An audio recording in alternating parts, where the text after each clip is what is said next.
आम आदमी पार्टी ने यूपी असेंबली इंतखाबात 2022 के लिए उम्मीदवारों की तीसरी फहरिस्त जारी कर दी है। फहरिस्त में 33 उम्मीदवारों के नामों का ऐलान किया गया, जिसमें एक साबिक आईएएस, 2 पीएचडी, 9 पोस्ट ग्रेजुएट और 13 ग्रेजुएट शामिल हैं। पार्टी ने अब तक कुल 203 नामों का ऐलान किया, जिसमें पहली फहरिस्त में 150, दूसरी फहरिस्त में 20 और तीसरी फहरिस्त में 33 नाम शामिल हैं। पार्टी ने रियासत की तमाम 403 सीटों पर असेंबली इंतखाबात लड़ने का ऐलान किया है। पार्टी का दावा है कि पहली फहरिस्त की तरह उसने दूसरी फहरिस्त में भी आम जुमरे की नशिस्तों पर दर्ज फहरिस्त जातों, कबाइलों को मौका दिया है।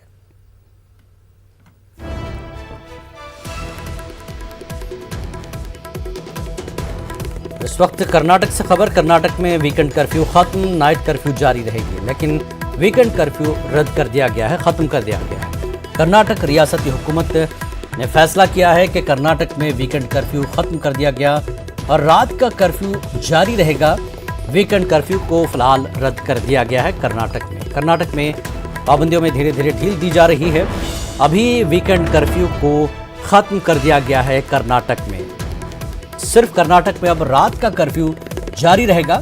तो रियासती सरकार ने, कर्नाटक की रियासती सरकार ने वीकेंड कर्फ्यू को खत्म कर सिर्फ रात के कर्फ्यू को जारी रखा है। यानी कर्नाटक में अब रात का कर्फ्यू रहेगा, वीकेंड कर्फ्यू को खत्म कर दिया गया है।